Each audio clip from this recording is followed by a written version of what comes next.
The St. Louis Cemetery Descent. On August the 12th, 1997, a warm and heavy night settled over New Orleans as a young man slipped through a loose gate into St. Louis Cemetery Number 1. The narrow walkway felt colder than the humid streets outside, the tall tombs forming pale corridors in the moonlight. He carried only a cheap flashlight and a vague idea that some of the older above-ground crypts still held valuables, left untouched for decades.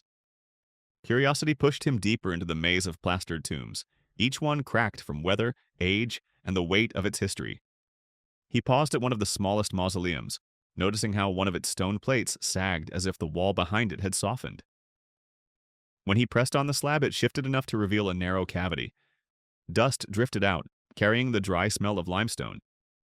He crouched and tried to widen the gap, certain he had found an untouched chamber. The structure creaked faintly, but the possibility of hidden belongings inside blurred his caution. His flashlight beam shook as he leaned farther in beneath him. The worn floor gave a tired groan. When he placed his weight onto the stone lip, the slab snapped open. He dropped into a lower chamber he hadn't known existed. He landed on a mound of loose bricks, the air filling with choking dust. He coughed and tried to climb, but every movement triggered more shifting pieces around him. The small room, long forgotten, had no real support left. He pushed upward, trying to pull himself through the gap, but the brittle wall above him gave way, bricks crashed onto his chest and pinned his shoulders. He gasped, trying to draw air as heavier stones slid toward him. Each breath grew shallower as the mound compressed beneath its own weight. Before sunrise, the weakened vault collapsed fully, sealing him beneath ancient rubble where no one could hear his calls. Workers found the breach hours later, but the hidden chamber had already become his tomb. The Locked Mausoleum.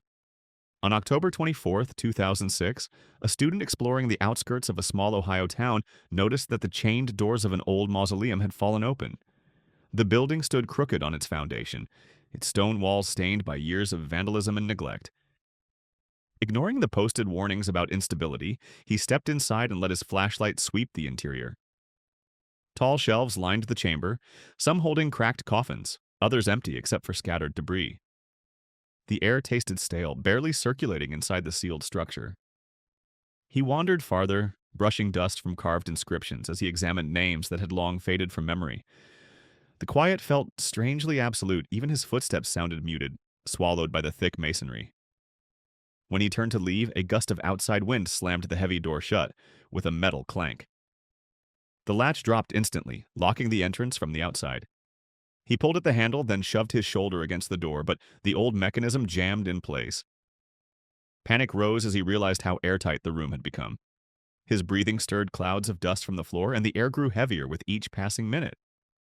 He tried breaking a narrow window near the ceiling, but the reinforced glass resisted every strike. Hours stretched in suffocating darkness after his flashlight dimmed. He sat against the cold wall, trying to slow his breaths, but dizziness crept in as the oxygen thinned further. The silence pressed against him until even his own heartbeat sounded distant. Sometime in the night, he collapsed beside the sealed door, unable to draw another breath. When the mausoleum was finally opened days later, the stagnant atmosphere inside revealed what he had endured alone. The falling angel of Recoleta. On February 3, 2012, bright sunlight cut across the pathways of Buenos Aires Recoleta Cemetery.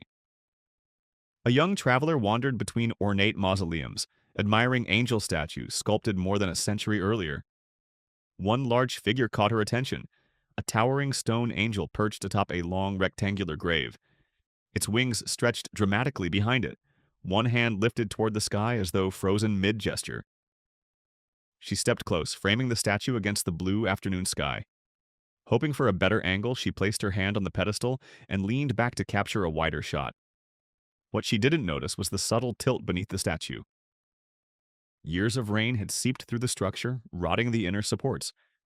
The pedestal had cracked internally, though the damage remained invisible from the outside. The slight pressure from her hand caused a tiny shift. The massive sculpture wobbled just enough to break the precarious balance it had maintained for decades. A faint grinding sound came from the pedestal, but she mistook it for distant construction noise. She lowered her camera to check the picture, unaware of the slow, inevitable movement beginning above her. By the time she looked up, the statue had already started to fall. Its stone wings swept downward as gravity pulled the multi-ton angel forward in one unstoppable motion. She stepped back instinctively, but the distance was far too small and the statue far too heavy. The impact shattered the pedestal and pinned her beneath the fallen figure. Visitors rushed toward the crash, but even several adults together could not move the collapsed monument. The internal supports had weakened for years, waiting for a single moment to fail. Fire in the sealed crypt. On May 16, 1993, two Romanian teenagers slipped into an old cemetery outside their village. For years, rumors claimed that one particular stone crypt made strange noises at night, and the boys wanted to see inside for themselves. They carried candles, scraps of paper, and a few matches. The crypt's rusted door hung crooked on its hinges, leaving just enough space for them to squeeze through.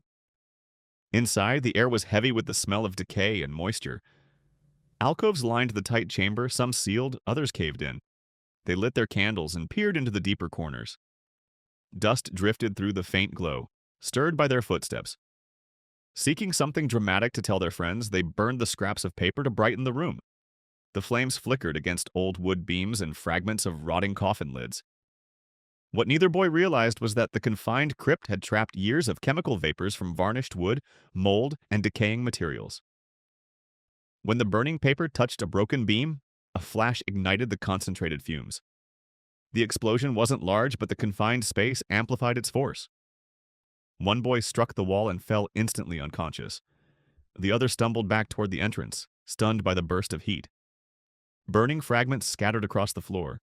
Smoke thickened almost instantly, coating the chamber in choking darkness. He coughed violently and crawled toward the door, but the flames moved faster. The air thinned as the structure filled with smoke, and he collapsed just a meter from the exit. Villagers found both teens the following morning, victims of a sudden fire sparked by gases no one knew were still trapped inside. The hillside graveslide. On July 22, 2018, a steady drizzle continued to fall over a small Japanese hillside cemetery after nearly a week of relentless rain. The graves, neatly arranged in rows, stood on terraced ground supported by aging retaining walls. A middle-aged man climbed the slick steps, determined to place flowers on his family's grave, despite warnings posted near the entrance. At the upper tiers, water pooled between the stones. The soil beneath the graves had absorbed so much rain that it felt spongy underfoot. He adjusted the flowers, brushed branches from the headstone, and thought little of the subtle movements beneath the earth. Hillside cemeteries were common in the region, and small shifts in the ground had happened before. But this time the upper slope had absorbed more water than it could hold. A deep rumble echoed across the hillside as the saturated soil finally released its grip. He turned to look up, expecting perhaps a falling branch, but instead saw an entire row of tombstones beginning to lean forward. The earth behind them cracked open, creating a long fissure. The landslide broke free in seconds. Stones, wet soil, and broken markers collapsed down the slope in a rushing wave. He tried running toward the staircase, but the slippery ground slowed him with every step.